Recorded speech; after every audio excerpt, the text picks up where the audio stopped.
Ayyuhal ikhwah, pada pertemuan kita di pagi hari ini kita melanjutkan pembahasan kita pada hiqbah minat tarikh, dan sekarang kita sampai pada pembahasan terkait dengan mauqi'atu Ajnadin, yaitu peperangan Ajnadin yang terjadi pada tahun 15 Hijriyah, yang ini masih membicarakan tentang kejadian-kejadian penting di masa kekhalifahan Umar ibn Khattab radhiyallahu anhu.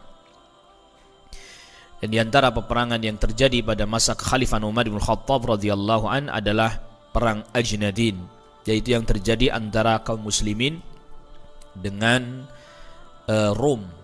Romawi.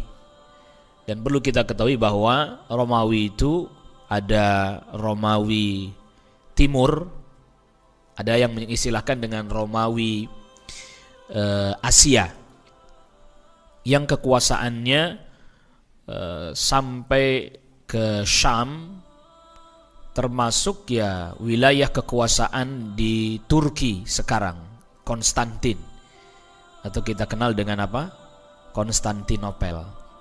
Jadi begitu besarnya Romawi pada saat itu. Berbeda dengan Romawi yang di Eropa, ya, dikenal dengan Romawi Eropa, Roma. Ya, kita nyebutnya Romawi Eropa. Jadi Romawi Eropa tidak sebesar Romawi yang Asia atau Romawi Timur. Romawi Timur justru yang besar, yang sampai kemudian tadi wilayah kekuasaannya mencapai ke Syam, mencapai ke, kalau sekarang ya tadi Turki, Konstantin tadi, dan seterusnya. Mereka sangat besar pada saat itu, termasuk negeri adidaya bahasa kitanya sekarang. Termasuk negeri adidaya pada masa tersebut. Dan beberapa kali kaum muslimin, terutama di masa kekhalifahan Umar bin Khattab radhiyallahu an, bersinggungan langsung dengan Romawi. Ya, bersinggungan langsung dengan Romawi. Di antaranya ini, yaitu peperangan Ajnadin yang dipimpin oleh Amr ibn al-As. Yang pada saat itu pasukan Romawi dipimpin oleh panglima perang mereka, yaitu Artabun. Dan Umar bin Khattab katakan, kita akan menyerang Artabunnya Romawi dengan Artabunnya Arab. Yang dimaksud Artabunnya Arab yaitu sahabat Amr bin As.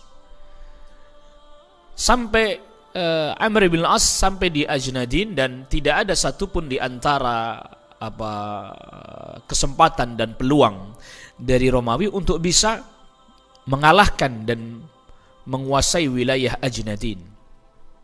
Sampai akhirnya kemudian Amr ibn As membuat satu strategi,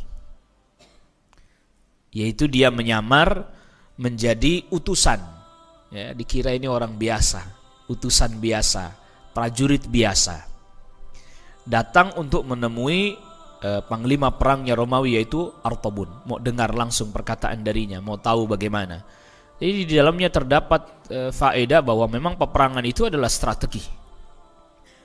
Bukan hanya sekedar adu kekuatan, bukan hanya sekedar mengandalkan jumlah yang banyak, jumlah yang besar, bukan.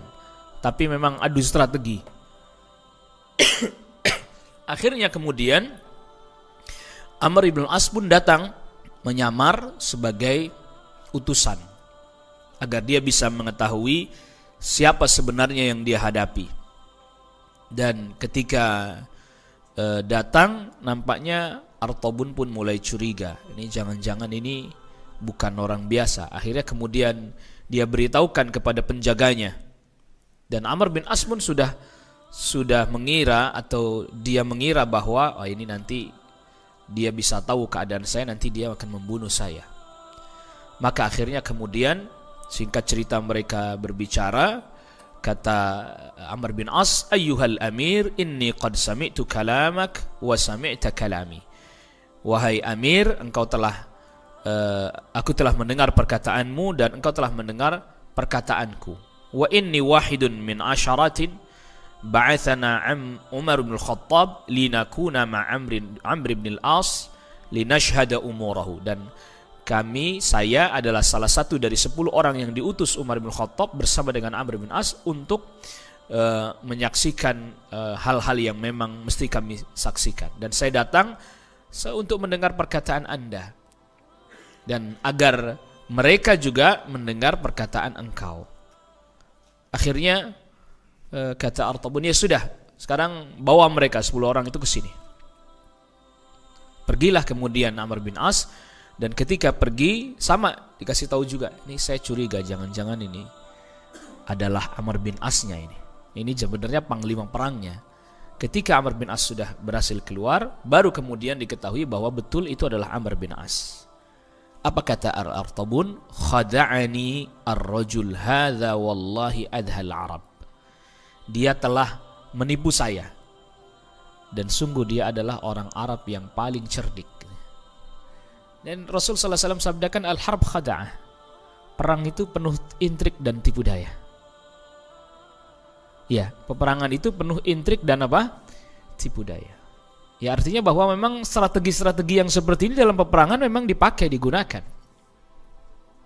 Bukan hanya sekedar soal masalah jumlah yang banyak, persenjataan yang lengkap, tetapi juga bagaimana strategi, lalu kemudian ya intrik dan seterusnya. Kita perlu pahami, dan itu makanya medan jihad itu bukanlah medan yang mudah. Ya, medan perang itu bukan medan yang apa? Yang mudah, yang ringan. Bukan cuman modal antum semangat. Ya, semangat berteriak doang.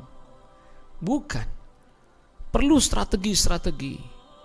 Ya, perlu ilmu, keyakinan juga, keimanan yang kuat juga, keyakinan yang bersandar kepada Allah Rabbul Alamin. Dan setelah itu peperangan terjadi, dan akhirnya Allah Subhanahu wa taala memberikan kemenangan bagi kaum muslimin. Dan Artabun akhirnya melarikan diri ke satu wilayah yang namanya Ilya, yaitu masih masuk daerah Baitul Maqdis. Jadi ini ada beberapa titik di wilayah Syam yang itu diserang oleh kaum muslimin, yang tadinya memang itu adalah wilayah-wilayah yang dikuasai oleh orang-orang Romawi. Termasuk selanjutnya adalah Baitul Maqdis. Baitul Maqdis. Pada saat itu, sahabat Abu Ubaidah Ibnul Jarrah menyiapkan pasukan, lalu kemudian mengepung Baitul Maqdis. Dikepung Baitul Maqdis. Sampai akhirnya kemudian pasukan Romawi bersedia untuk berdamai dengan syarat pemimpin tertinggi kaum muslimin, khalifah, yaitu Umar bin Khattab radhiyallahu an, harus datang. Akhirnya kemudian kirim surat ke Madinah. Umar bin Khattab radhiyallahu anhu pun datang ke Syam. Disambut oleh sahabat Abu Ubaidah Ibnul Jarrah, ya, dan para pembesar-pembesar pada saat itu, ya, para panglima-panglima dan juga para pemimpin-pemimpin, komandan-komandan kayak Khalid bin Walid, Yazid bin Abi Sufyan, ya, yang dimana sahabat Abu Ubaidah Ibnul Jarrah jalan dengan dilepas sendalnya. Umar bin Khattab juga melakukan hal itu. Ya. Lalu kemudian Abu Ubaidah mau cium tangannya Umar, dan Umar ingin cium kakinya sahabat Abu Ubaidah, tapi semuanya sama-sama menolak. Enggak. Ini ingin menunjukkan di depan mereka bahwa bagaimana kaum muslimin begitu sangat menyayangi satu dengan yang lain, dan kehidupannya juga sederhana. Ya, jalannya biasa. Umar bahkan sempat jalan tidak pakai sendal. Tunjukkan kepada mereka. Ya. Lalu kemudian akhirnya berdamailah. Berdamai kaum muslimin, mengikat perjanjian damai dengan orang-orang Nasara di Baitul Maqdis. Syaratnya diantaranya mereka harus meninggalkan washtarata alaihim ijla' ar-rum ila thalath. Ya, mereka harus meninggalkan Baitul Maqdis kalau mau.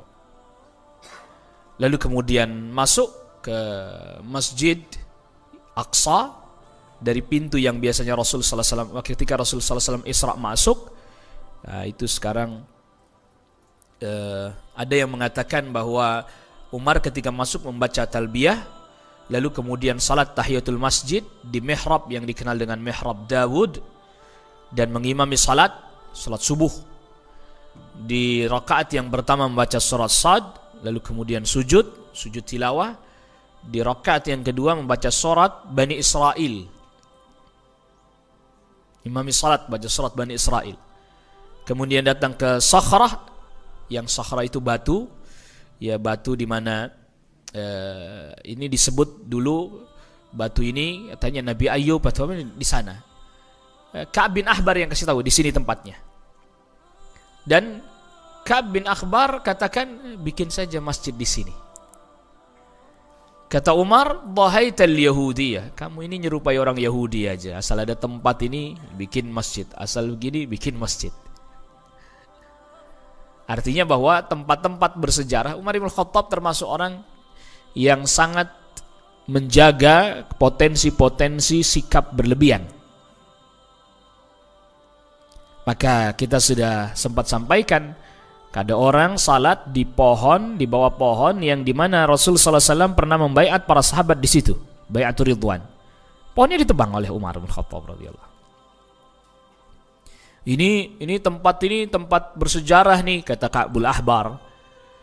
Bikin masjid di sini. Ya, jangan nanti kamu nyerupai orang Yahudi. Asal ini sedikit bikin tempat ibadah, ini sedikit bikin tempat ibadah, ini bersejarah bikin tempat ibadah. Lama-lama banyak tempat ibadah. Gitu ya. Lalu kemudian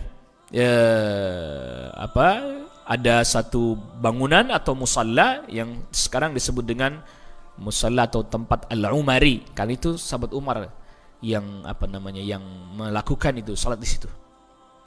Lalu kemudian dipindahkan at-turab, tanah dari batu itu dengan serbannya Umar. Dan kaum muslimin juga memindahkannya. Lalu kemudian orang-orang Yordan juga ikut membantu sisanya. Nah, ada satu tempat tadi Sakhrah, ini tempatnya orang Yahudi ini. Ya, tempat orang Yahudi. Jadi ada satu batu yang biasanya di situ orang-orang Yahudi beribadah di situ. Nah, orang-orang Romawi ini kan agamanya Nasara. Mereka menjadikan itu sebagai tempat pembuangan sampah. Itu tempat itu yang orang Yahudi pada ibadah di situ, jadi kiblatnya orang Yahudi itu. Jadi tempat pembuangan sampah oleh orang-orang Romawi yang notabene-nya Nasara. Bahkan sampai ada selokan lah. Kalau bahasa kita sekarang itu selokan, yang dimana naudzubillah kaum wanita membuang pembalutnya ketika dipakai haid itu ke situ supaya nanti ujungnya ya ke Sakhrah, itu tempatnya orang Yahudi. Kenapa? Itu sebagai balasan bagi orang Yahudi yang dimana mereka dulu menyalib orang yang diserupakan oleh Allah seperti Nabi Isa di tempat tersebut. Ya, makanya kemudian orang Yahudi ya tadi setelah disalib lalu kemudian orang itu dikuburkan, orang Yahudi melecehkan dengan melemparkan kotoran atau sampah di kubur orang yang dianggap sebagai Nabi Musa tersebut. Nabi Isa tersebut. Nah, makanya sekarang dibalas sama orang Nasara gantian. Kiblatnya orang Yahudi lemparin sampah oleh mereka. Tapi akhirnya itu namanya disebut dengan kumamah. Kumamah itu ya sampah itu. Ya. Tapi akhirnya kemudian ya dibangun oleh orang Nasara satu tempat ibadah gereja di sana yang disebut dengan kumamah. Lihat bagaimana perseteruan antara Yahudi dan Nasara. Mereka berseteru. Ya, mereka berseteru. Ya, perang berseteru juga. Jadi kalau memang kemudian dengan kaum muslimin berseteru, iya berseteru terus. Sampai nanti keluarnya Dajjal dan seterusnya kan ya. Terus memang berperang. Nggak ada istirahatnya, nggak ada. Nggak ada perdamaian, nggak ada. Nah, singkat cerita, maka pada saat itu Baitul Maqdis dikuasai oleh kaum muslimin. Baitul Maqdis dikuasai oleh kaum muslimin. Nah, lalu kemudian wilayah Persia. Jadi kan ada dua ini, ada pasukan yang di Persia, ada pasukan yang untuk menguasai Baitul Maqdis atau Syam ada. Sedangkan selanjutnya di tahun ke-17 wilayah Persia ini ada Tustar ya ada Sos, dan pada saat itu penguasanya di sana adalah Hurmuzan. Yang menjadi penguasanya Hurmuzan. Nah, rajanya Yazdajir namanya. Yazdajir menggiring pasukannya, dia semangati pasukannya untuk memerangi orang-orang Arab. Sampai sebelumnya sudah ada perjanjian untuk berdamai, tetapi mereka melanggar. Akhirnya kemudian terjadilah peperangan. Dahulunya kan ada perang Qadisiyah, ya. Jadi setelah perang Qadisiyah, yang dimana kaum muslimin menang, kita sudah bahas perang Qadisiyah, di mana kaum muslimin pada saat itu menghadapi pasukan orang-orang Persia, pemimpinnya Rustum, ya, yang pasukannya aja 80.000 orang, dan kaum muslimin menang. Kita masih teringat bagaimana Rustum dikalahkan pada saat itu. Setelah itu damai, bikin perjanjian damai. Namun ternyata Yazdajir ini rajanya malah justru melanggar itu dan memulai untuk peperangan kembali. Umar bin Khattab radhiyallahu anhu dengar, maka kemudian Umar bin Khattab radhiyallahu anhu meminta sahabat Sa'ad bin Abi Waqqas untuk mengirim pasukan perang yang satu daerah namanya Ahwaz untuk menyerang Hurmuzan. Maka kemudian Sa'ad bin Abi Waqqas mengutus An-Nu'man ibnu Muqarrin sampai ke satu tempat yang namanya Rama Hurmuz. Nah ini, gitu ya. Jadi Rama Hurmuz ini nama satu daerah di Persia. Nah, orang yang berasal dari situ, iya, nama belakangnya dikasih tambah ya nisbat Rama Hurmuzi. Ini nggak ada hubungannya sama yang lagi antum rame, nggak ada. Ini lagi bahas sirah. Jangan diseret-seret ke sana ya. Nah, ini jadi masalah ini nanti ini. Nggak ada hubungannya. Gitu. Ada salah seorang ulama yang disebut-sebut penulis atau yang mengumpulkan ilmu mustalah hadis.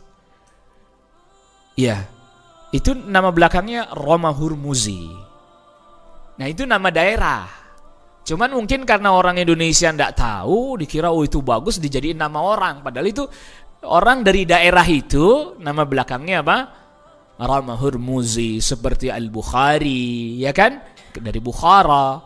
Kemudian An-Nawawi dari Nawa, Al-Farisi dari Persia, gitu. Orang Indonesia tidak ngerti, ambil aja bagus nih nama gitu ya. Jadi ada sejarahnya ternyata. Ya. Jadi satu tempat yang namanya Rama Hurmuz. Ya. Nah, akhirnya kemudian terjadi peperangan nih antara Hurmuzan, itu pemimpin pasukan perang dari Persia namanya Hurmuzan, yang kemudian lari. Hurmuzan tadinya di Roma Hurmuz perang, lalu kemudian peperangan terjadi, kalah, Hurmuzan lari ke wilayah Tustar. Ini juga wilayah Persia. Nanti ada salah seorang ulama namanya Sahal bin Abdillah At-Tustari. Dari Tustar dia, aslinya dari Tustar, wilayah Persia. Nah, dari sini kita nanti tahu, oh ini nama daerah itu ya, Tustar. Nah, memang yang agak susah-susah itu nama daerah Ajam. Kayak ini tadi Roma Hurmuz itu kan Ajam, nama Ajam bukan nama Arab ya. Roma Hurmuz, kemudian Tustar, itu nama-nama Ajam bukan nama-nama Arab. Ajnadin itu nama-nama Ajam. Jadi nama-nama yang bukan nama daerah, yang bukan Arab. Nanti lagi ada wilayah-wilayah Nisabur. Nisabur itu nanti dari Persia terus ke arah Asia, itu nanti ada Nisabur. Azerbaijan itu nanti ada. Sudah disebutkan di dalam sirah itu.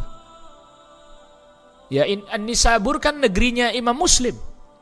An-Nisaburi. Nisabur. Nanti lagi ada Kirman. Ada yang membacanya Karman. Nah, orang yang dari situ Karmani atau Kirmani. Loh ya, ini serius ini. Nggak bercanda ini. Ini lagi jelasin. Iya. Betul tuh. Jadi orang dari situ namanya, nama belakangnya Al-Kirmani atau Al-Karmani. Ya, cuman orang Indonesia terus pakai itu ya, nggak apa-apa, gimana lagi? Orang mana itu ya? Ya enggak apa-apa deh. Namanya siapa? Bukhari, padahal bukan orang Bukhara. Nah, itu. Ya singkat cerita, lari ke Tustar. Dikejar oleh kaum muslimin. Hurmuzan dikejar. Sampai kemudian akhirnya dikepung di sana. Dan peperangan begitu dahsyat, hebat terjadi di antara dua pasukan. Dan akhirnya sampai kaum muslimin berkata kepada sahabat Al-Barra ibn Azib. Dan sahabat Al-Barra ibn Azib ini adalah orang yang diijabah doanya oleh Allah Rabbul Alamin. Diijabah doanya. Ya Barra, aqsim ala rabbika liyahzimannahum lana. Doa kepada Allah agar supaya Allah membuat musuh kita ini kalah. Allahumma zimhum lana washtashhidni, kata Al-Barra ibn Azib, ya Allah, ini jadikan musuh ini kalah, porak-poranda, lari, tunggang langgang, dan jadikan aku mati syahid. Dan pada saat itu sahabat Al-Barra ibn Azib membunuh 100 orang. Perang tanding langsung. Satu kalah, terus sampai 100 orang. Masya Allah. Singkat cerita, akhirnya Allah Subhanahu wa ta'ala jadikan Hurmuzan dan pasukannya kalah. Sehingga mereka sudah terdesak ini mereka. Sudah terdesak. Akhirnya kemudian ada seseorang dari Persia meminta jaminan keamanan dari sahabat Abu Musa al-Asy'ari agar supaya tidak dibunuh. Abu Musa al-Asy'ari kasih, ya. Setelah itu, ini kan ada satu orang Persia minta jaminan keamanan, akhirnya diberi jaminan, Anda bahwa kaum muslimin tidak akan bunuh saya. Akhirnya kemudian diberitahukan sama mereka, ini kan dia sudah terdesak nih, Hurmuzan dan pasukan terdesak masuk ke satu wilayah yang di mana mereka terkepung, nggak bisa apa-apa, tapi kaum muslimin pun nggak bisa masuk. Akhirnya kemudian ada satu orang tadi, dia minta jaminan keamanan, diberi jaminan keamanan, dikasih tahu ini masuknya dari sini nih. Ya, cara masuk negeri ini yang mereka ngumpet di situ, bersembunyi di situ, ini lewat sini, seperti kayak tempat saluran air lah. Akhirnya kemudian mereka pun masuk dari situ, ya, di malam hari, sehingga kemudian mereka pun bisa membunuh, menjaga, dan akhirnya illa ba'da irtifa'in nahar. Saya ikut hadir ketika mengepung benteng yang ada di satu daerah namanya Tustar, ketika waktu fajar sudah datang dan peperangan terus terjadi. Tidak bisa para sahabat melakukan salat, dan kami tidak salat kecuali setelah matahari tinggi. Kami pun salat, dan kami bersama dengan sahabat Abu Musa al-Asy'ari. Akhirnya kemudian kami pun diberikan kemenangan. Wa qala Anas, wa ma yasurruni bitilka salati dunya wa ma fiha. Dan tidak bisa menandingi kebahagiaanku dengan salat yang bisa aku lakukan itu, dunia seisinya nggak bisa. Lihat, perhatikan bahwa para sahabat radhiyallahu anhum ajma'in, mereka bisa salat, itu jauh membahagiakan mereka, menggembirakan mereka, melebihi kegembiraan mereka mendapatkan dunia seisinya. Masya Allah. Dan Anas bin Malik setelah ini setiap beliau mengingat kejadian ini nangis apa? Karena terlambat salat subuhnya. Masya Allah. Allahu Akbar. Akhirnya kemudian Hurmuzan lari ke satu, kalau kayak kita satu istana lah. Lari, dia dikejar oleh kaum muslimin, dan dia akhirnya terus melemparkan anak panah. Jadi dia tinggal sendirian di Hurmuzan ini. Sampai kemudian akhirnya kena sahabat Al-Barra ibn Malik dan Majza'ah ibn Thawr. Keduanya mati. Dan Hurmuzan berkata, saya punya 100 anak panah. Dan tidaklah salah seorang di antara kalian yang maju, dia ada di satu bangunan ya, sembunyi di situ, melainkan saya akan terus melemparkan anak panah. Nggak peduli, ya, nggak peduli. Saya akan membunuh 100 orang dengan satu anak panah saya. Kata kaum muslimin pada saat itu, terus apa yang kamu mau? Berikan jaminan keamanan kepada saya. Tapi syaratnya saya ingin dibawa kepada pemimpin kalian, itu Umar. Sehingga nanti biar dia yang memutuskan apa yang hendak dia putuskan atas diri saya. Oh ya sudah. Ditangkap ceritanya Hurmuzan, lalu kemudian dibawa ke Madinah. Nah, di sini yang kita sudah pernah sebutkan, apa yang dikatakan oleh Al-Imamul Hafidh Ibn Katsir. Jadi di satu bangunan itu ternyata didapati ada jenazah. Di atas tempat tidur atau di atas dipan ada jenazah yang utuh. Yang kemudian ada kitab di sisi kepalanya. Ketika kitab itu dibawa karena dengan bahasa Ibrani, lalu diterjemahkan, utuh masih, kecuali hanya beberapa helai rambut di bagian belakang sini saja. Jadi ini termasuk bukti apa yang Rasul sallallahu alaihi wasallam sabdakan, bahwa para nabi, para rasul jasadnya tidak hancur. Jasadnya tidak hancur. Kok bisa ada di situ? Ternyata orang-orang Persia ini ketika mereka nggak turun hujan, mereka berdoa kepada Allah, bertawassul dengan fisiknya nabi tersebut dibawa keluar. Turun hujan, bawa masuk lagi. Nanti kalau kapan kering gitu lagi, ya sama, bawa keluar lagi. Gitu. Jadi bertawassul dengan zatnya nabi, fisiknya nabi. Dan ini tidak diperkenankan di dalam Islam. Ya, dalam Islam nggak diperbolehkan, nggak diperkenankan. Maka setelah diberitahukan itu, Khalifah Umar beritahukan yang mana tempatnya, tutup semuanya, agar supaya nanti tidak lagi diperlakukan seperti itu ke masjid. Akhirnya datang ke masjid, ternyata Khalifah lagi tidur di salah satu pojok masjid, dan Masjid Nabawi pada saat itu lantainya pasir, nggak ada karpetnya. Masya Allah. Kata kaum muslimin yang emang nggak ada, laisa lahu hajibun wala harisun, nggak ada penjaganya, nggak ada pasukan pengamannya. Dengar suara itu, Khalifah Umar bangun, lalu duduk. Siapa ini? Hurmuzan. Ya, bawa ke sini. Ma hujjatuka wa ma udhruka fi naqdikal ahda marratan ba'da marrah. Apa alasanmu berulang-ulang melanggar perjanjian? Faqala Hurmuzan, akhafu an taqtulani qabla an ukhbirak. Saya khawatir engkau membunuhku sebelum aku beritahukan kepadamu. La takhaf dzalik, enggak usah takut. Kasih tahu. Kamu enggak akan dibunuh sebelum kamu kasih tahu. Akhirnya Hurmuzan apa? Dia minta air. Saya minta air, saya mau minum. Ya, ambilkan air. Ketika disediakan, dia mau minum, tangannya gemeteran. Kenapa tangannya gemeteran? Saya khawatir saya lagi minum, Anda bunuh saya. Faqala Umar, la ba'sa alaik hatta tashrab. Enggak apa-apa. Minum. Kamu enggak akan dibunuh, minum. Ya, akhirnya kemudian bukannya dia malah minum, malah dibuang itu airnya. Dan enggak minum. Ambilkan air lagi, kata Umar. Ambilkan air lagi. Ya, jangan kalian mengumpulkan dua keburukan pada orang ini. Keburukan yang pertama, haus. Keburukan yang kedua, mati. Jangan sampai dia mati dalam keadaan haus. Itu dua keburukan, enggak boleh. Dibawakan air, tapi enggak mau minum. Lalu Umar katakan, kalau begitu Anda mau saya bunuh. Kan tadi Anda bilang saya nggak akan dibunuh sampai saya minum. Makanya saya nggak minum. Jadi kalau saya nggak minum, Anda nggak akan bunuh saya. Iya. Kata Anas bin Malik yang hadir pada saat itu, "Shadaq ya Amirul Mukminin." Benar dia, wahai Amirul Mukminin. Kata Umar, "Waihak ya Anas." Celaka, ini terjemahan bebas. Celaka wahai Anas. Masa saya berikan keamanan kepada orang yang sudah membunuh Al-Barra dan Majzah?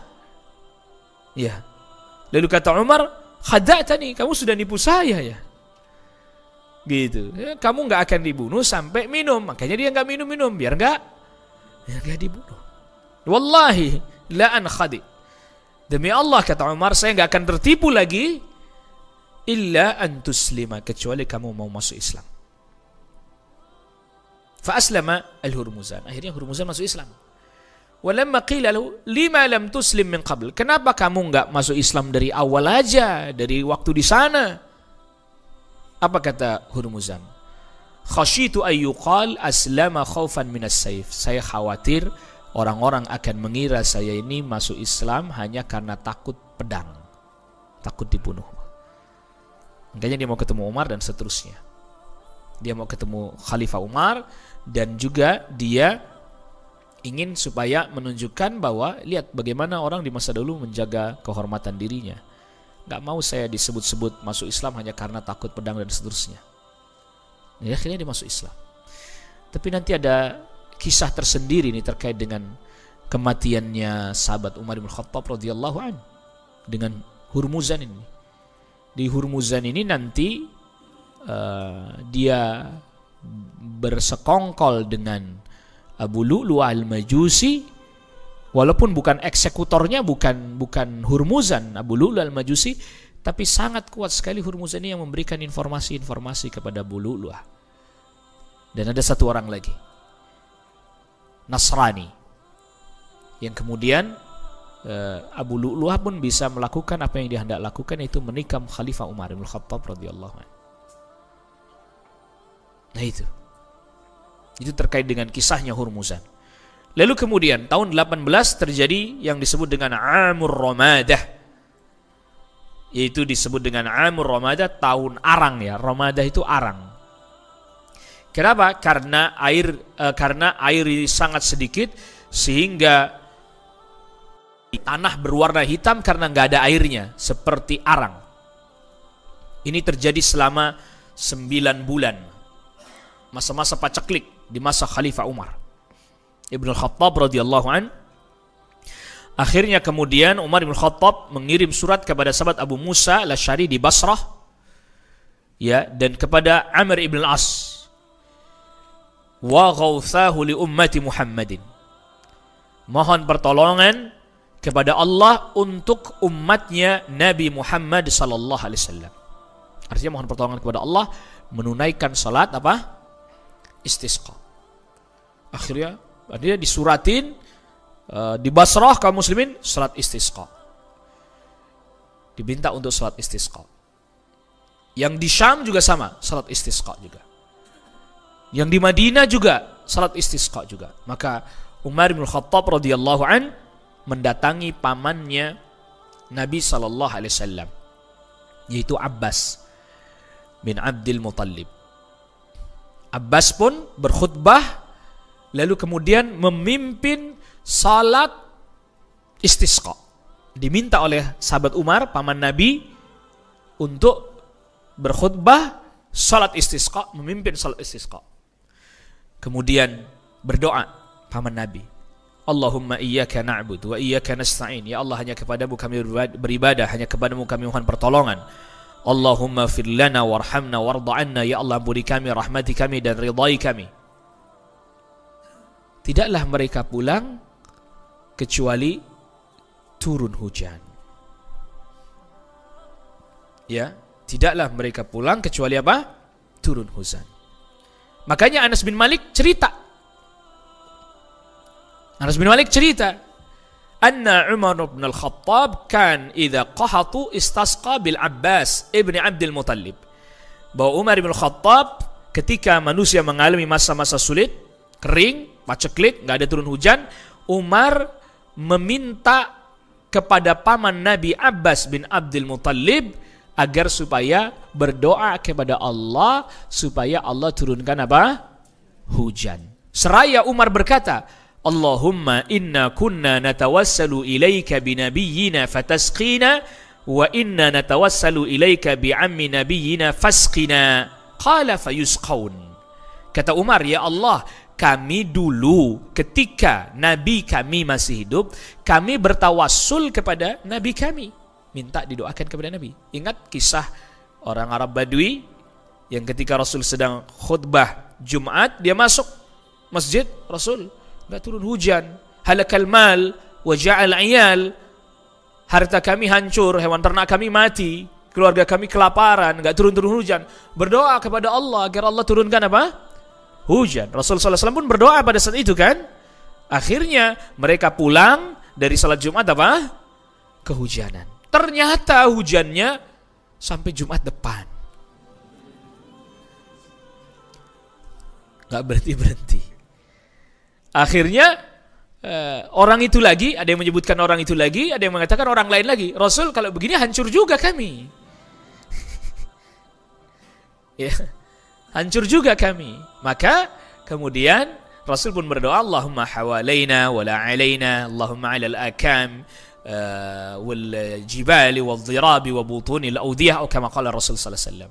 Ya Allah, turunkan hujan menjadi manfaat bagi kami, jangan jadi musibah atas kami di gunung-gunung, di lembah-lembah, di bukit-bukit. Akhirnya hujan pun berhenti. Nah, itu di masa apa?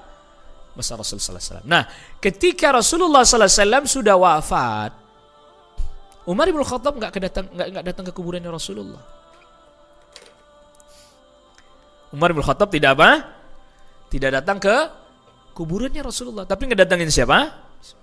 Pamannya Rasul sallallahu alaihi wasallam.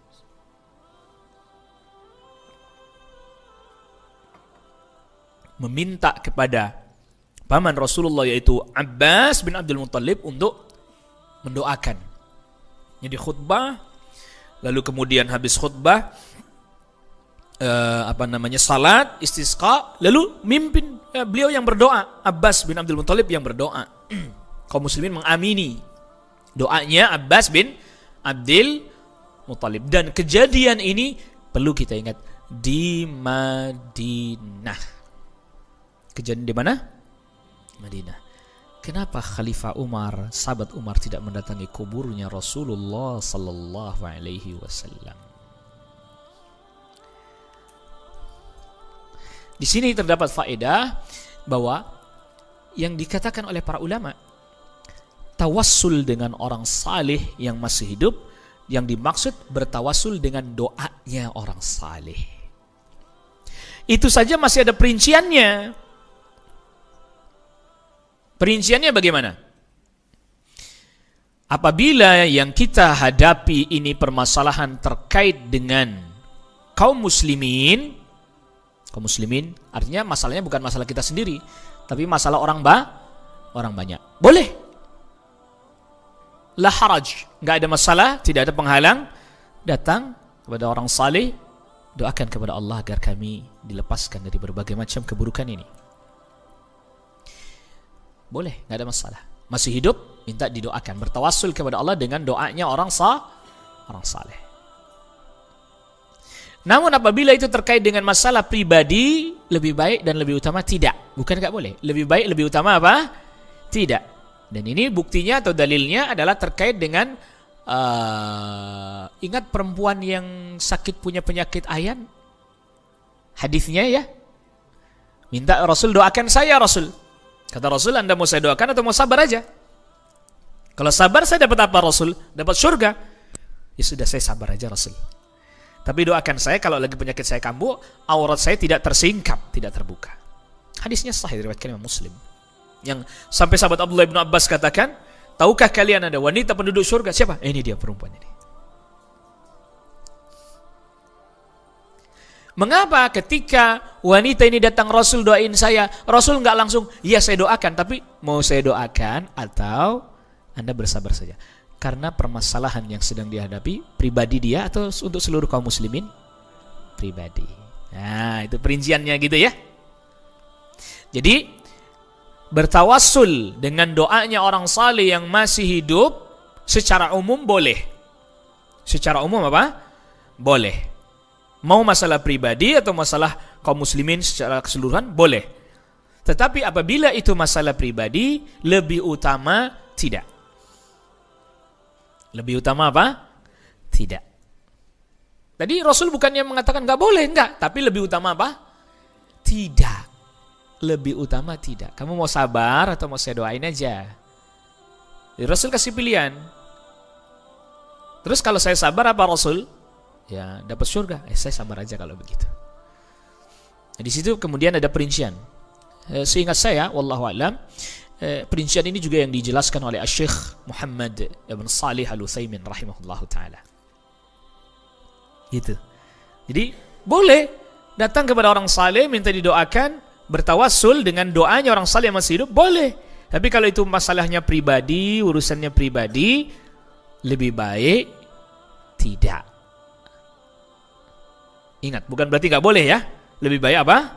Tidak. Makanya itu pula minta diruqyah dengan ruqyah yang syar'iyah sesuai dengan syariat, karena itu masalah pribadinya, lebih baik apa? Nah, itu. Lihat. Ya? Hubungannya antara hadis yang kita bahas terkait dengan wanita yang minta didoakan oleh Rasul sallallahu alaihi wasallam itu, lalu dia bersabar, dengan hadis orang-orang yang masuk surga tanpa hisab, tanpa adab. Humul ladzina la yastarqun. Mereka adalah orang-orang yang tidak minta dia apa? Diruqyah. Ruqyahnya sesuai syariat. Kalau itu udah jelas ya. Ruqyahnya mesti harus sesuai syariat. Tapi lebih baik dia tidak. Bukan berarti meminta diruqyah yang sesuai dengan syariat tidak boleh. Bukan. Ya, jangan salah paham ya. Tapi lebih baik apa? Nah, tidak.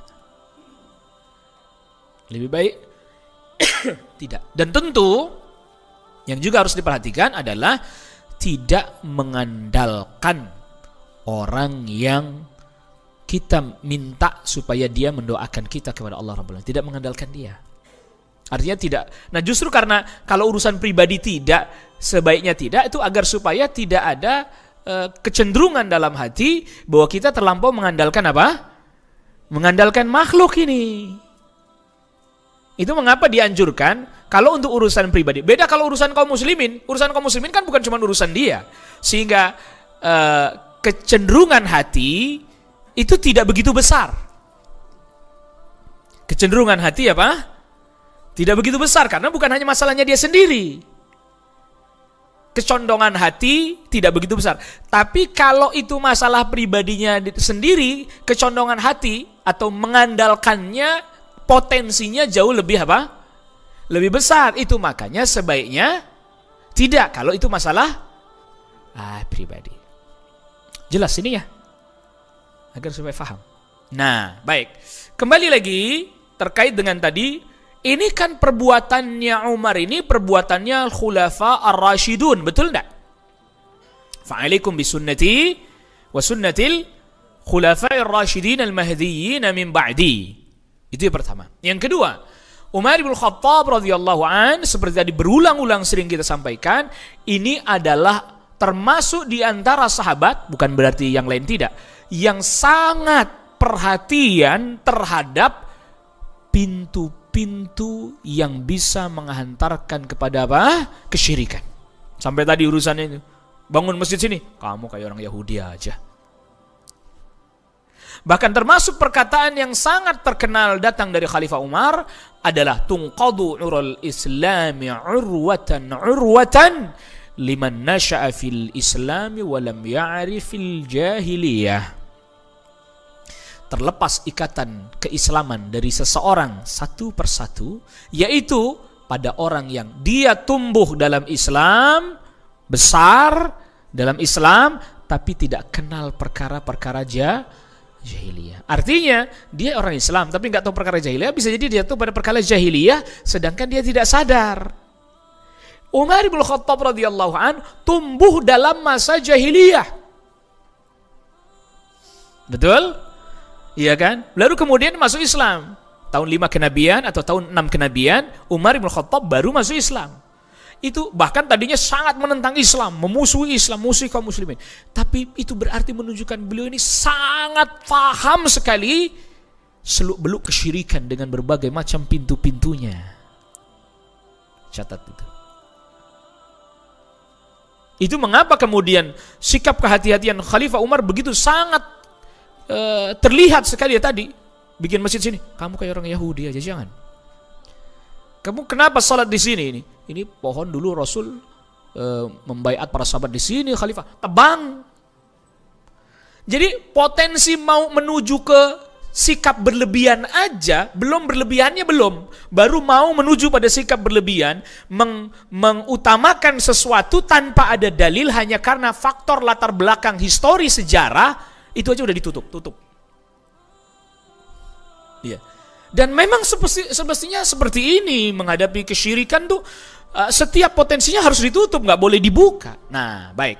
Itu begitu fahamnya Umar sehingga Umar tidak mendatangi kuburnya Rasulullah sallallahu alaihi wasallam. Ini perbuatan Khulafa ar-Rasyidun dan jelas ini perbuatan salaf. Betul? Betul, baik. Beberapa waktu lalu ada salah seorang rekan saya. Dia kirim, tapi di grup. Kami punya grup. Lalu dia kirim. Ya Ustadz juga dia kirim. Bahwa ada seorang ulama ahli hadis namanya ini, ketika dia sedang di Madinah kelaparan, lalu kemudian dia pun berkata, "Al-ju' ya Rasulullah, al-ju' ya Rasulullah." Kalau bahasa kitanya, "Wahai Rasul, kami kelaparan, wahai Rasul, kami kelaparan." Sampai akhirnya kemudian mereka pun, udah kita istirahat aja, tidur berteduh di bawah pohon. Ya kalau memang kemudian Allah takdirkan kita mati, ya biar kita matilah. Lalu kemudian tidak lama datang seorang A'rabi. A'rabi itu Arab Badui, datang bawa makanan. Ini makanan buat kalian. Masya Allah, kamu kok bisa nganterin makanan buat kami begini? Ya, saya mimpi. Di dalam mimpi kamu minta tolong kan sama Rasulullah. Ya, di dalam mimpi kamu datangi kubur. Di dalam mimpi saya didatangi Rasulullah, bilang tolong itu. Ada orang-orang yang minta tolong kepadaku dengan mendatangi kuburku. Gitu. Dia kirimkan itu. Lalu dia katakan, ini hujjah, ini dalil katanya. Bahwa para ulama terdahulu dari kalangan ahli hadis bertawassul dengan Rasul sallallahu alaihi wasallam setelah Rasul sallallahu alaihi wasallam wafat. Saya tidak mau jawab. Jadi pada berdebat. Iya, dia yang mereka ahli hadis yang berilmu mengerti itu bertawassul dengan Rasul setelah Rasul wafat, bahkan mendatangi kubur Rasul sallallahu alaihi wasallam setelah Rasul wafat. Hujjah apa lagi yang membuat orang menolak itu jadi menerima, kata dia begitu. Sebenarnya jawabannya sederhana. Kalau kita hitung timbang-timbang ya, perbuatan itu ulama ahli hadis itu pun kalau betul riwayat itu dengan perbuatan Umar bin Khattab radhiyallahu anhu. Mana yang kita dulukan? Perbuatan Umar, yang dimana di masa Umar masih hidup kibarus sahabah, para sahabat-sahabat senior masih hidup, masih ada di Madinah. Kita tidak dapati dari mereka. Ini yang disebut dengan manhaj. Ini diantaranya begini.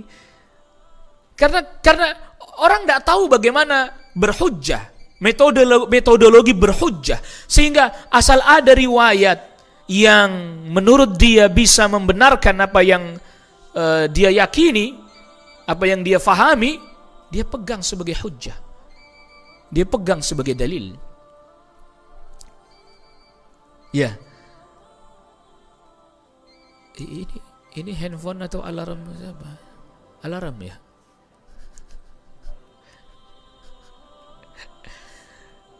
Ini yang disebut dengan manhaj. Ini manhaj itu begitu. Loh, perbuatannya Umar bin Khattab radhiyallahu anhu itu terjadi di tengah-tengah para sahabat.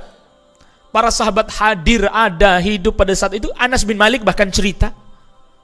Anas bin Malik cerita. Itu berarti kan para sahabat ada pada saat itu. Tak ada satupun mereka yang mengingkari. Itu dia bisa dikatakan yusbih ijma', mirip seperti ijma' di antara mereka, bahwa enggak ada di antara mereka yang mendatangi kubur Rasulullah sallallahu alaihi wasallam dengan berkata, "Al-ju' ya Rasulullah, wahai Rasulullah lapar kami, wahai Rasulullah kami enggak turun hujan." Adapun perkataan Umar, "Ya Allah, kami dulu datang kepada Nabi bertawassul," maksudnya ketika masih hidup. Sekarang wafat, maka kami datang kepada pamannya Nabi. Itulah makanya para ulama katakan, Anda bawakan ayat, bawakan hadis, lihat fahamnya Khulafa ar-Rasyidun, pemahamannya para sahabat, praktiknya mereka, penerapannya mereka gimana. Ini yang disebut dengan manhaj ini manhaj. Tidak mengikuti kullu man habba wa dabba. Tidak ngikutin angin ke timur, ikut ke timur. Angin ke barat, ke barat. Orang pada lari ke selatan, kita ikut lari ke selatan. Oh, ini ada hujah nih, perbuatan ulama ini begini. Masa Anda salahin? Dia itu ahli hadis, hafal jutaan hadis. Lu nggak ada urusan lah, Khalifah Umar nggak begitu. Ya, ini yang disebut dengan apa istilahnya? Orang ya tadi nggak bermanhaj dalam beragama. Gak punya cara, metode. Oh, ini ulama ini fatwain begini kok. Sahabatnya gimana? Lah yang anehnya kok dia berdalil dengan mimpinya orang Arabi tadi. Itu orang Arabi mimpi datang itu jadi hujjah. La ilaha illallah. Saya mimpi, dalam mimpi saya Rasulullah datang. Kamu tolong itu. Mereka minta tolong sama saya, datang ke kubur saya. Bantu dia, bantu mereka. Berhujjah dengan mimpinya orang Arabi. Perbuatannya Umar bin Khattab radhiyallahu anhu enggak dijadikan hujjah. Sedangkan masanya masih dekat dengan masa nubuwah, masa kenabian, masa kerasulan. Amur Ramadah tahun 18 kan? Sedangkan Rasul wafat tahun 11, cuman berjeda 9 tahun. Dekat dengan masa nubuwah, dengan masa kenabian. Di sini penting orang memahami metode, cara memahaminya gimana ini. Jangan setiap ada kok ulama ahli hadis yang enggak maksum, tidak maksum. Dan Rasul telah jelaskan, fa'alaikum bisunnati wa sunnatil khulafa'ir rasyidin al-mahdiyyin min ba'di. Ini metode ilmiah. Bukan musuh-musuhan, enggak. Kita menjelaskan dia menyanggah, kita jelaskan sanggahannya juga dengan ilmiah ini. Perbuatan Umar gimana? Kalau mau pakai timbang-timbangan, mana yang lebih kuat? Perbuatannya Umar atau perbuatannya itu? Ya perbuatan Umar. Ditambah lagi tadi kita katakan, Umar itu sangat memahami akar-akar, pintu-pintu kesyirikan. Faham betul ya. Dia tadinya kan termasuk orang yang berbuat kesyirikan itu, makanya faham betul. Maka setiap potensi-potensi itu ditutup. Dan di zaman Khalifah Umar ini banyak dikutip juga oleh Syekhul Islam Ibnu Taimiyah. Ya, termasuk yang sangat ketat melarang tasyabbuh dengan orang-orang kafir Umar bin Khattab radhiyallahu anhu. Ketat sekali. Makanya tadi, kamu kayak orang Yahudi aja. Kamu meniru Yahudi ya. Asal ada tempat bersejarah, bikin tempat ibadah, bikin masjid. Itu. Kamu mau niru Yahudi?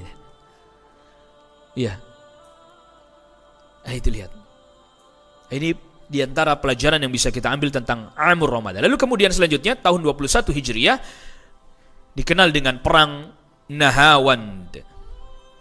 Ini juga sama. Nahawand ini satu wilayah masuk wilayah kekuasaan Persia. Ya, Nahawand. Nah, kaum muslimin pada saat itu ada 30.000 dipimpin An-Nu'man ibn Muqarrin. Setelah tadi perang melawan Hurmuzan tadi menang, bergerak terus, kaum muslimin terus bergerak. Kan diutus sama sahabat Amr ibn al-As, Sa'ad bin Abi Waqqas, An-Nu'man ibn Muqarrin.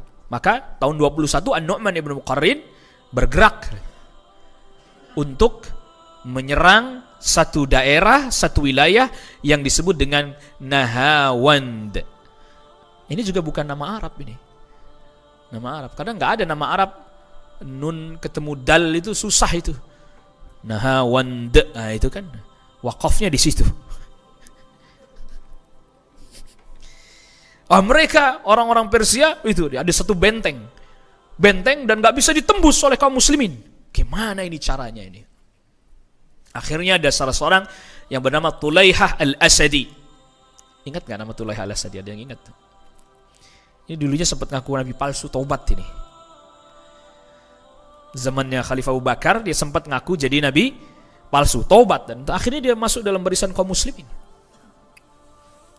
Kata Tulaihah al-Asadi, saya punya saran, usul, supaya mereka bisa keluar dari benteng mereka, Karena kalau kita serang mereka di benteng mereka, mereka bertahan, kita terbuka pertahanan kita kalah, kemungkinan kita kalah. Jadi gimana? Begini, utus pasukan kecil-kecil aja untuk mancing-mancing mereka. Ketika pasukan kecil ini mereka serang dari dalam benteng, pasukan kecil yang menyerang ini kelihatan lari, kalah, nanti mereka keluar ngejar. Kalau nanti mereka keluar kejar, mereka sudah keluar semua dari benteng, nggak ada, baru kemudian kita serang. Sehingga kita nggak perlu masuk ke benteng mereka. Kita juga nggak perlu susah payah untuk menembus benteng mereka. Pada saat itu An-Nu'man ibn Muqarrin setuju. Wah, ini ide bagus ini. Ya, ide bagus kalau begitu. Akhirnya kemudian Nu'man memerintahkan Mujarradah ibnul Qaqqa bin Amr, kamu pimpin pasukan kecil untuk ya panas-panasin mereka. Dipanasi dulu, kecil aja, nggak usah banyak. Ini hari ini ya akhi, perang seperti ini masih terus dipakai metodenya. Antum mesti faham. Jadi baca sirah itu banyak ilmunya. Cuman perangnya hari ini bukan perang perang fisik, sudah perang yang lain. Tes, coba dites gimana nih responnya. Sedikit aja dulu, dikit. Kasih isu yang kecil-kecil aja dulu, gimana responnya, ya. Lempar, gimana responnya. Apalagi kayak sekarang medsos itu bisa dideteksi antum. Komunitas itu bisa dideteksi lewat medsos. Lemparin satu isu, lalu kemudian muncul orang dengan pandangan-pandangan. Itu bisa dipetakan. Buka thread, si fulan punya pandangan begini, pandangan begitu. Dah. Dipantau terus bagaimana apa yang dia posting. Dipantau terus, ini orang kebiasaannya mengamati masalah ini, dia cenderungnya dengan masalah ini, dia senangnya masalah ini. Misalnya sebagian orang, dia senang dengan masalah jihad, dia senang dengan masalah ini. Itu dipantau terus tuh. Ditambah lagi dengan medsos sekarang, antum suka update lagi di posisi mana, ketahuan, dia lagi di sini ini. Atau HP kita sekarang pun bisa kan? Seret, dia lagi di sana nih. Masya Allah. Dipancing dengan isu-isu tertentu, dilempar. Bagaimana responnya nih? Makanya antum ya akhi, waktu kemarin itu kegiring antum. Ini makanya ngaji yang benar. Udah gampang dipetain, yang pro coblos dengan yang enggak pro udah kepeta itu. Udah kepeta itu. Akhirnya antum dibikin seolah-olah antum bertikai antara antum sendiri. Yang untung siapa ya akhi? Coba tuh berpikirnya gitu. Debat di medsos antara yang pro dan kontra. Waduh. Yang kontra, yang tidak setuju mengatakan, antum ini telah mengikuti satu sistem yang kufur. Disuruh rego gitu kan. Yang satu, ini darurat ya akhi, ini fatwa ulama kibar. Antum ini gimana sih? Gak ngerti sih. Itu antum udah kebaca akhirnya. Sehingga nanti pada masa-masa pada akhirnya kelihatan kekuatan kita tuh rapuh sebenarnya akhirnya. Memang kelihatan di luar seakan-akan, walhamdulillah, tentu kita tidak pungkiri, dakwah ini kayaknya marak menyebar, tapi hakikatnya apa? Di dalamnya rapuh, berseteru. Udah sembunyikan aja, udah artinya itu biasa berbeda pandangan. Ada tulisan bagus ini, tulisannya Syekh As-Sadiq bin Muhammad Al-Baydani. Beliau ini aslinya orang Yaman. Asli orang Yaman. Belajar, Masya Allah, sampai ke Saudi, bertemu dengan para ulamanya, kuliah dan seterusnya. Sampai beliau tulis kitab beberapa permasalahan-permasalahan yang dihadapi oleh kaum muslimin secara umum, dan terkhusus lagi para ahlus sunnah. Termasuk beberapa permasalahan yang kita seringkali berbeda pandangan dalam masalah itu, dan bagaimana kita menyikapinya. Termasuk diantaranya tadi fatwa sebagian para ulama yang membolehkan untuk terjun kepada pemilihan dan seterusnya. Ada sebagian ulama yang tidak membolehkan. Udah, nggak usah terlalu inilah ya, biasa. Sudah selesai. Kembali lagi ke majelis ilmu, ya. Bukan di situ dunia Anda.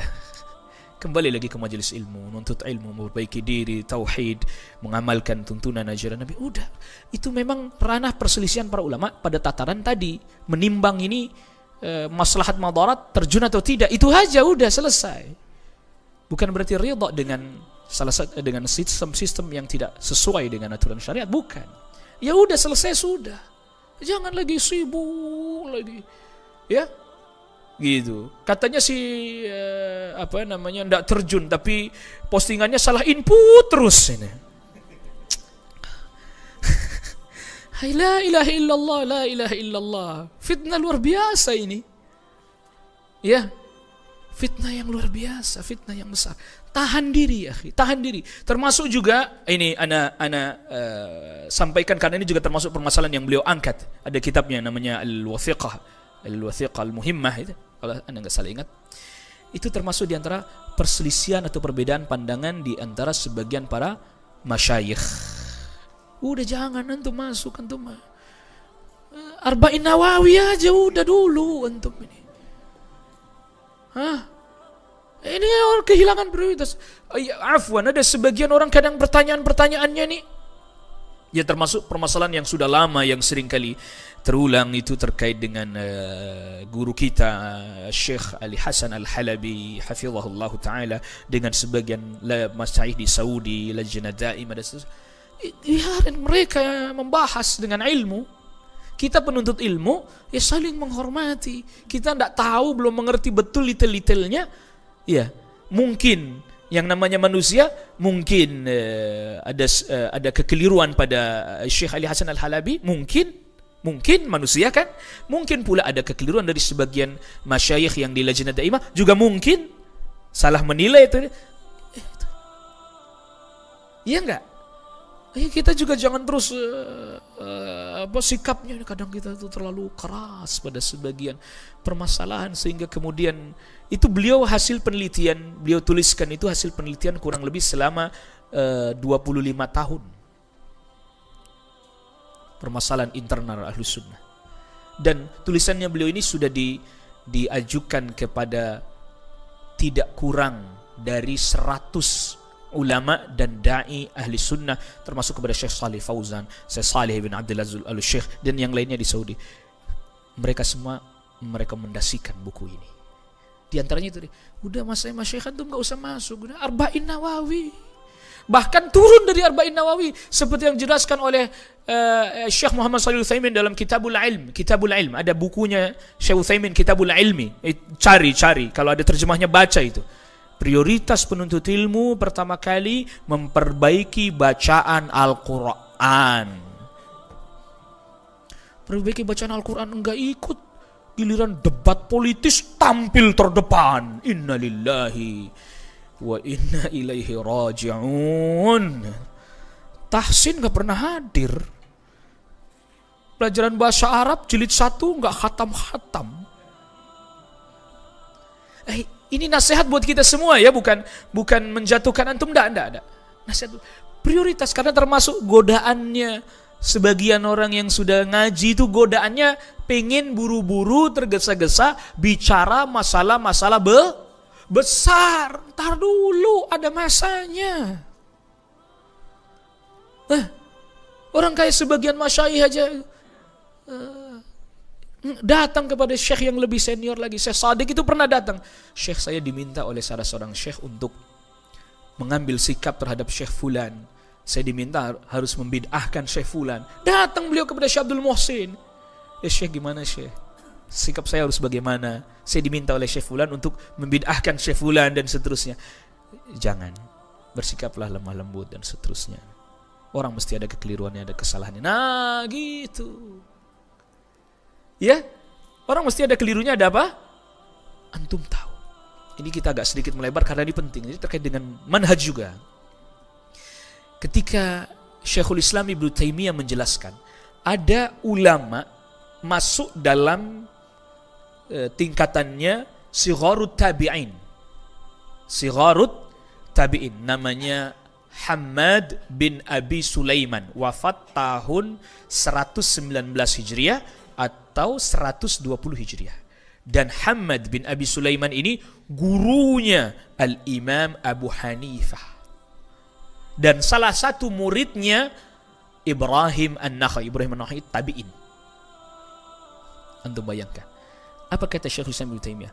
Beliau ini termasuk yang mengusung salah satu, atau yang pertama kali bahkan mengusung pemikiran Murji'ah. Masya Allah, kaget kita bacanya. Yang mengatakan bahwa amal itu tidak termasuk iman, dia hanya buahnya iman saja.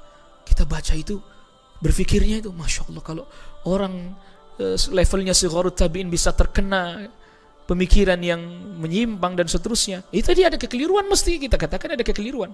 Tapi tidak lantas kemudian habis itu terus habis semuanya. Itu pun telah diingatkan oleh para ulama yang lainnya tentang masalah itu. Sampai Ad-Daruqutni, kalau tidak saya salah ingat, Ad-Daruqutni, salah ulama ahli hadis, ketika menyebutkan biografinya Hammad bin Abi Sulaiman, thiqatun, dia itu kuat, terpercaya dalam riwayatnya. Murji, tapi dia murji'ah. Coba antum bayangin gimana? Hah? Gimana itu? Lihat, kalau di kita kan nadanya naik turun kan berpengaruh ya. Kalau murji, itu bilang biasa. Murji, wah itu tuh. Masya Allah ya. Coba itu sudah. Terus gali ilmu, terus belajar. Tadi ada levelingnya, sabar. Bertahan di majelis ilmu terus sedikit demi sedikit. Enggak usah terlalu sibuk dengan kullu man habba wa dabba itu ya. Ini ke sana, ini ke sini. Waduh, sibuk aja. Naam, kita lanjutkan. Akhirnya kemudian Al-Qa'qa' ibn Amr, Mujarradah Al-Qa'qa' ibn Amr, jadi namanya Al-Qa'qa' bin Amr tadi, ditunjuk Qa'qa' bin Amr oleh An-Nu'man ibn Muqarrin. Akhirnya berangkat dia dengan pasukan yang kecil. Akhirnya kemudian ya panas-panasi. Sehingga kemudian akhirnya betul ketika ini kelihatannya kalah karena pasukannya sedikit, lari, maka kemudian dikejar, yang di dalam dikeluar. Kejar. Tapi tadi sampai mereka betul-betul keluar, dan pada saat itu mendekati waktu salat Jumat, karena memang hari Jumat. Ini orang-orang sudah, kita serang saja. Ini mereka sudah keluar, kata Nu'man, tunggu dulu. Sampai matahari bergeser, ini masuk waktu zuhur. Dan angin berhembus, insya Allah Allah akan turunkan kemenangan sebagaimana Allah berikan kemenangan kepada Rasulullah SAW. Tapi tadi orang, ayo kapan lagi, sekarang aja kita serang. Tapi An-Nu'man ibn Muqarrin tetap bertahan. Dan ingat, di sini An-Nu'man ibn Muqarrin terlihat bahwa beliau ini adalah orang yang teguh pendiriannya, dan beliau ini termasuk pemimpin. Pemimpin itu begitu. Tidak setiap apa yang diminta atau disarankan itu kemudian dia harus ambil. Tapi ada kalanya kapan dia ambil, kapan dia tetap apa? Dia tetap bertahan. Orang udah maksa terus, ayo terus. Kemudian akhirnya memang sudah ini, ketika sudah sampai pada waktunya, diperintahkan sabar dulu, tunggu, nanti tandanya saya takbir 3 kali. Kalau saya takbir pertama, siap-siap. Kedua, siap-siap. Ketiga, baru diserang. Akhirnya kebetulan betul, ketika pasukan mereka datang, pasukannya orang-orang Persia datang, Nu'man ibn Muqarrin takbir, Allahu Akbar, digoyangkan ini benderanya sekali, diangkat. Mereka baru siap-siap. Yang kedua, digerakkan lagi ini benderanya, Allahu Akbar, mereka juga siap-siap. Sampai yang ketiga, Allahu Akbar, baru kemudian pasukan menyerang musuh. Dan langsung menuju kepada orang-orang musyrik pada saat itu. Dan benderanya yang dipegang oleh Nu'man ini bendera perang ini, itu seperti kanqidadil uqabi, seperti burung raja wali, menembus pasukan masuk, yang kemudian mereka tersapu semuanya. Ya, akhirnya kemudian singkat cerita pun kaum muslimin pun mendapatkan kemenangan, diberikan kemenangan oleh Allah Rabbul Alamin. Adapun Khalid bin Walid, seperti kita sudah sebutkan, beliau sempat dicopot dari jabatannya oleh Khalifah Umar, bukan karena apa-apa, karena itu tadi kita sudah sebutkan kehati-hatian sahabat Umar bin Khattab ketika sebagian orang sudah mulai ghulu, berlebihan, mengandalkan, menyandarkan. Lihat, ini sikap yang benar justru. Wah, kalau yang mimpin perang Khalid nggak bakalan kalah. Wah, ini udah sudah tidak lagi menyandarkan kepada Allah Rabbul Alamin. Ingat itu pelajaran berharga buat kita. Oh, kalau sini mesti menang. Tar dulu. Ya boleh begitu. Berharap boleh, tapi dengan redaksi-redaksi yang seperti ini, dengan lafaz-lafaz yang seperti ini, gak boleh.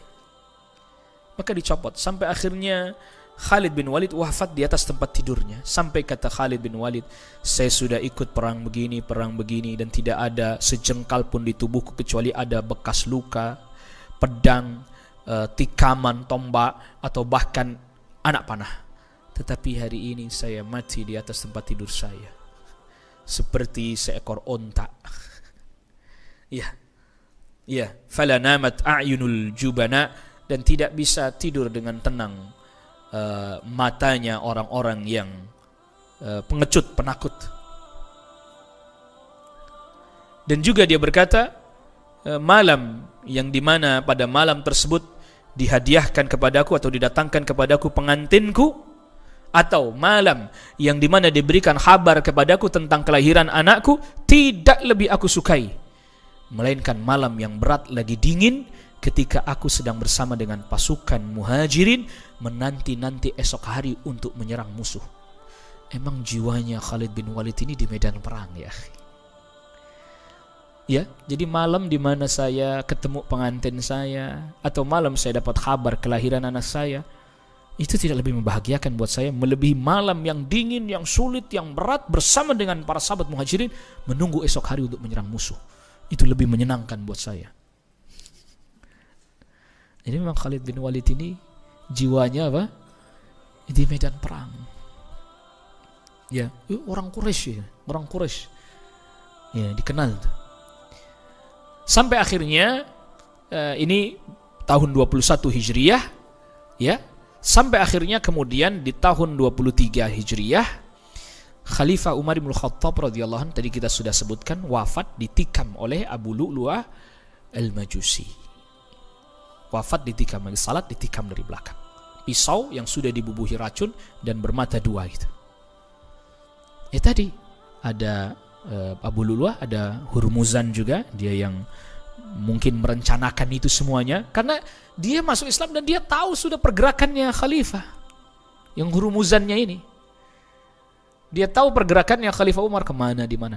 Dan di situ kemudian di antara para ulama ada yang menjelaskan bagaimana dendamnya luar biasa Persia terhadap Umar bin Khattab radhiyallahu anhu, sehingga betapa bencinya orang-orang Rafidhah terhadap Umar bin Khattab radhiyallahu anhu.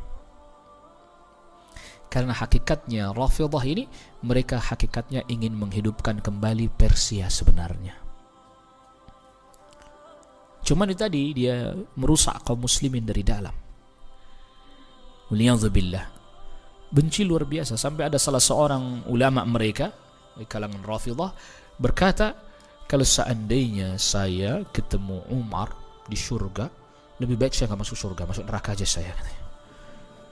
Ya Allah, ya Allah, lagi siapa pula yang mau masukkan dia ke surga gitu? Sampai bilang begitu. Iya, sampai dia bilang begitu. Kalau seandainya saya berjumpa dengan Umar di surga, lebih baik saya nggak masuk surga, lebih baik saya masuk neraka aja katanya. Allah musta'an. Nah, ketika Umar bin Khattab radhiyallahu an dalam keadaan tertikam itu, maka kemudian Umar bin Khattab radhiyallahu an menunjuk ada 6 sahabat, silakan pilih dari 6 ini siapa yang menjadi khalifah. Ada sahabat Uthman bin Affan, Ali bin Abi Thalib, Talha bin Ubaidillah, Az-Zubair bin Al-Awwam, Abdurrahman bin Auf, Sa'ad bin Abi Waqqas. 6 orang. 6 orang. 6 orang. Silakan pilih dari mereka siapa yang mau diangkat jadi khalifah ini. Begitu. Jadi beliau tidak menunjuk langsung. siapa orangnya, tapi silahkan. Dan itu kemudian sampai ya kemudian ada kisah atau yang kita ketahui tentang bagaimana syura, ini syura. Ya. Jadi kalau Khalifah Abu Bakar As-Siddiq radhiyallahu an, beliau naik menjadi khalifah juga berdasarkan syura. Diskusi kan antara sahabat Muhajirin dan sahabat Ansar. Akhirnya awal mulanya sahabat yang diajukan adalah sahabat Umar. Sahabat Umarnya tidak berkenan. Masih ada Abu Bakar. Akhirnya kemudian sahabat Abu Bakar As-Siddiq radhiyallahu anhu terpilih. Tapi syuranya itu terbatas. Syura terbatas, hanya beberapa orang saja. Tapi kemudian akhirnya sudah disepakati. Nah, itu diistilahkan oleh para ulama dengan ahlul halli wal aqdi. Yang terbatas itu mereka adalah orang-orang yang memang kompeten. Diangkat. Nah, Khalifah Abu Bakar menunjuk Khalifah Umar dengan cara wasiat, penunjukan langsung. Tapi sebelumnya juga syura. Syuranya bagaimana? Dengan cara bertanya kepada para sahabat, gimana kalau saya nanti wafat, saya angkat Umar? Bagaimana? Dan mereka bicara, Umar itu baik. Ada yang mengkhawatirkan tentang sikap kerasnya Umar dan seterusnya kan gitu. Tetapi syura juga sebelum menentukan pilihan. Nah, kalau ini syuranya dalam bentuk yang berbeda. Kalau yang pertama tadi syuranya tidak terencana jumlah orangnya berapa. Tapi kalau yang ini terencana 6 orang. Pilih. Rasulullah telah redha kepada mereka. Ketika Rasul wafat telah redha kepada mereka. Pilih salah satu di antara mereka. Pilih. Kalau seandainya Abu Ubaidah masih hidup, saya calonin Abu Ubaidah juga. Kata Khalifah Umar. Tapi sudah wafat Abu Ubaidah bin Jarrah ketika ini sudah wafat. Ya, silahkan pilih 6 itu. 6 itu singkat cerita 3 mundur, 3 tersisa. Ya, Talha bin Ubaidillah, Zubair bin Awam, Abdurrahman bin Auf, Sa'ad bin Abi Waqqas, Zubair bin Awam, Talha bin Ubaidillah mundur. Tinggal sisa 3, Abdurrahman bin Auf, sahabat Ali dan sahabat Utsman. Kata Abdurrahman bin Auf begini, saya tahu kalian berdua adalah orang yang terbaik di antara kita semuanya.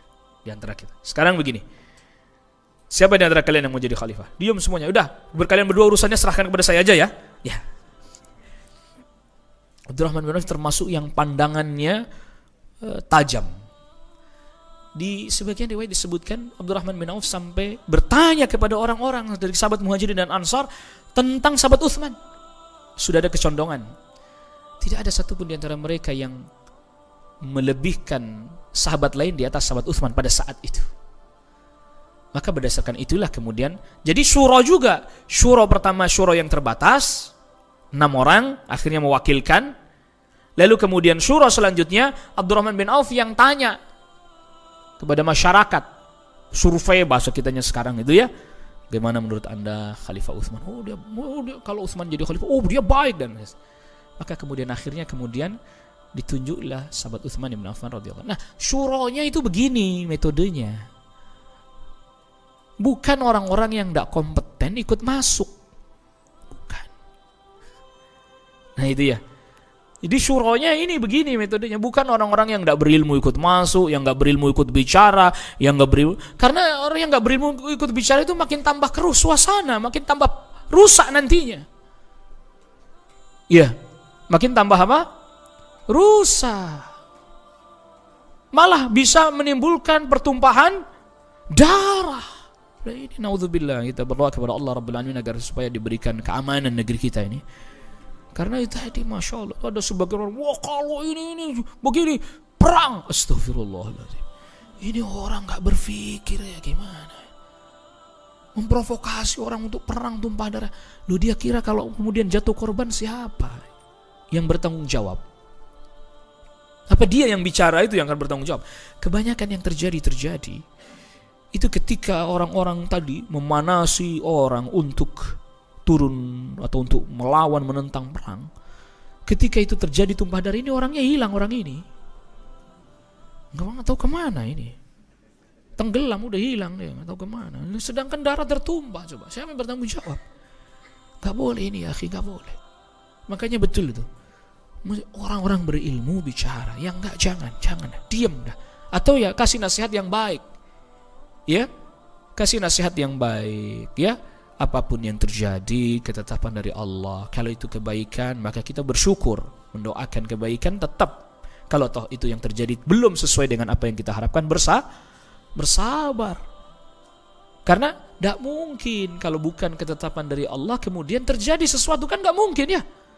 Tidak ada satu helai rambut kita jatuh, tidak ada satu daun yang gugur, kecuali itu semua atas izin Allah Subhanahu wa taala. Apalagi urusan yang besar, orang daun jatuh aja izin Allah.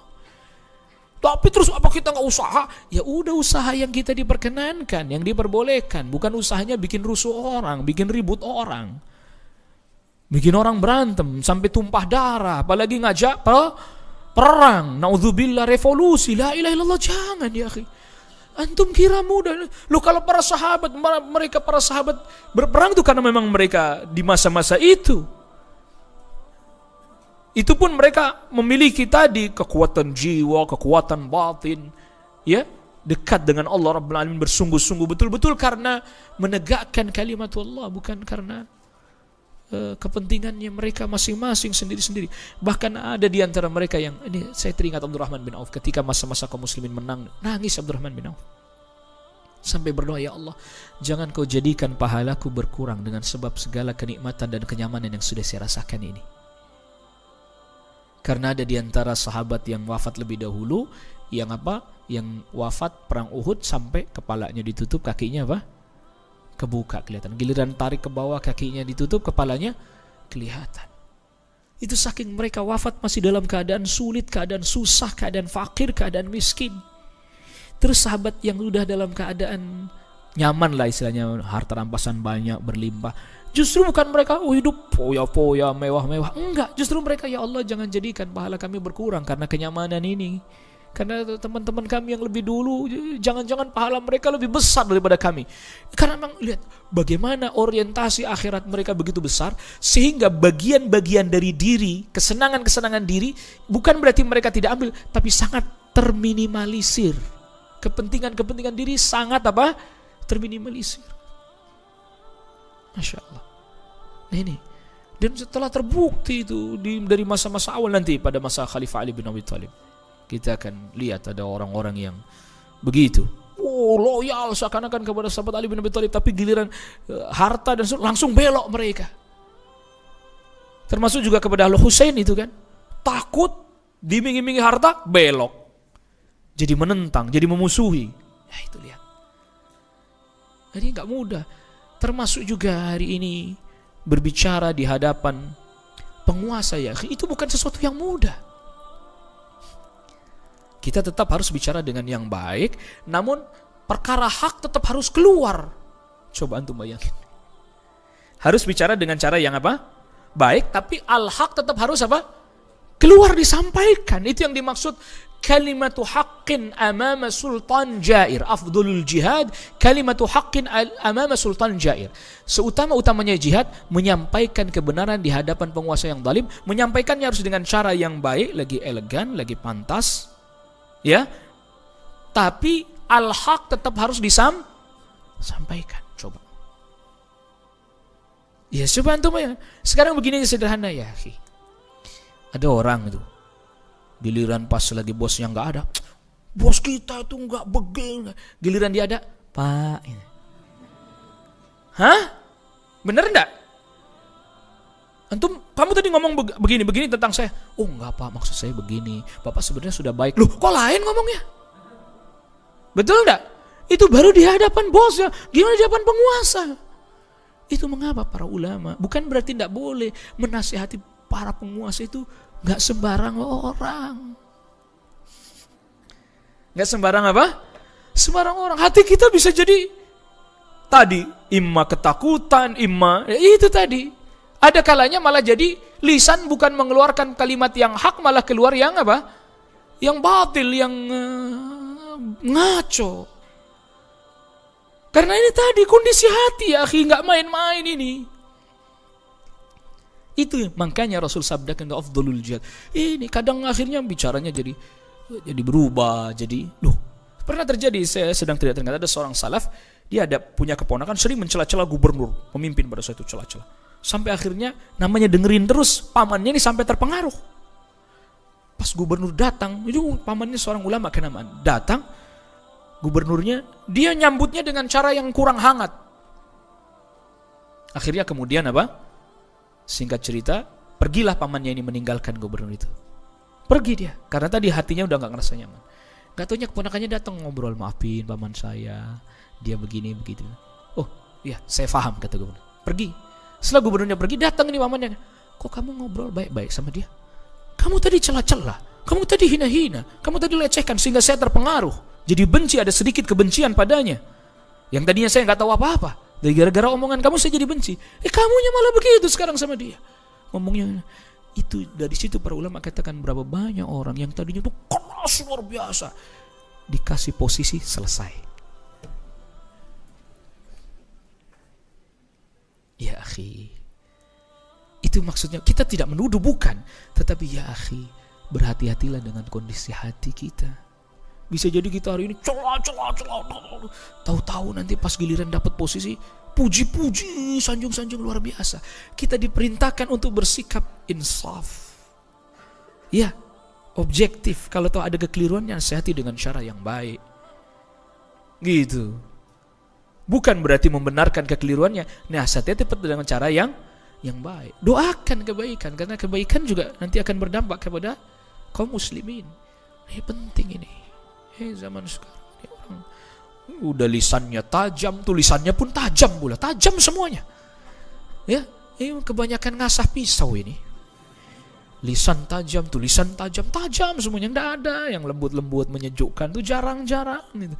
Awalnya lembut-lembut, belakangnya nyindir-nyindir, ya gitu kadang. Allah musta'an. Nasallallahu alaihi wasallam. Wallahu a'lam. Ini yang bisa kita bahas pada pertemuan kita kali ini. Assalamualaikum Ustaz. Waalaikumsalam warahmatullahi wabarakatuh. Apakah kaum muslim di akhir zaman akan merasakan perang atau berjihad seperti pada zaman sahabat? Barakallahu fiik wa fiik barakallah. Assalamualaikum warahmatullahi wabarakatuh. Ya, sebagaimana kita baca hadis-hadis, di hadis-hadis menyebutkan tentang peperangan-peperangan kan nanti di akhir zaman.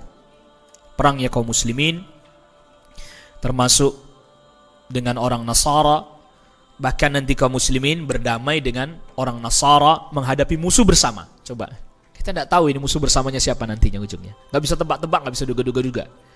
Jadi nanti kaum muslimin perang lawan Nasara, sampai akhirnya kaum muslimin berdamai dengan orang Nasara, melawan musuh bersama. Ketika lawan musuh bersama itu menang. Akhirnya apa?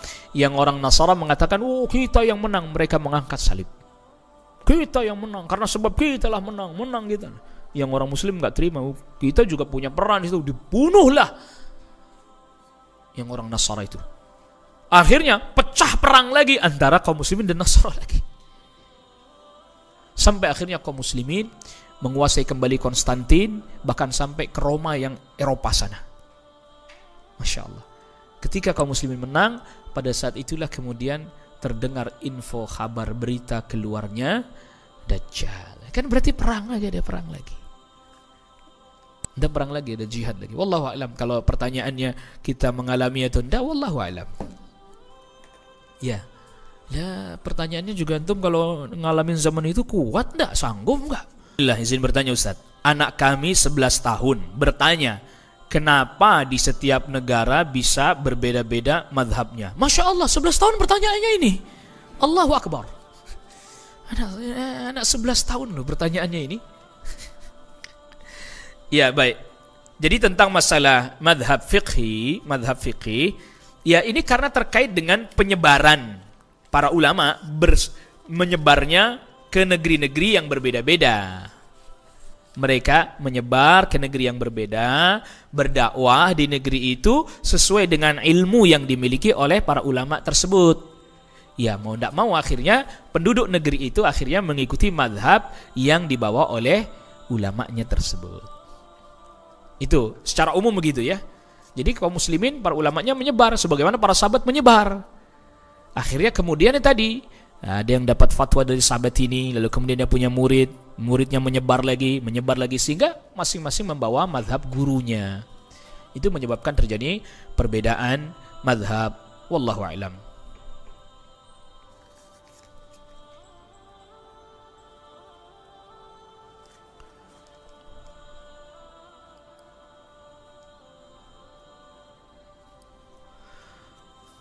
Apa benar ustaz-ustaz sunnah sudah mendakwahi para ulil amr? Dengar-dengar. Nah, ini dengar-dengar ini nih. Maksudnya dengar-dengar nih, dengar-dengar. Ustaz sunnah diam diri dan berpangku tangan saja. Dengar-dengar. Masya Allah, tadi seperti sudah saya sampaikan bahwa menasihati ulil amri itu tidak mudah. Pertama dari sisi kitanya juga harus betul-betul. Makanya begini, perhatikan contoh. Di Saudi, para ulama yang duduk bersama dengan para penguasa berdiskusi, membahas, itu tentu ada yang usianya muda, tapi kebanyakan mereka para ulama senior. Para ulama apa? Senior. Seperti Syekh Salih Fauzan, hafizahullah ta'ala. Kemudian ada Syekh Salih bin Ibrahim Al-Syekh, beliau yang sekarang jabatnya Menteri Agamanya Saudi. Ya, Wazir Syu'unid Diniyah wal Awqaf, Menteri Agama dan Wakaf. Lalu kemudian ada Syekh Abdul Aziz Al-Syekh yang jadi mufti sekarang. Hafizahullah.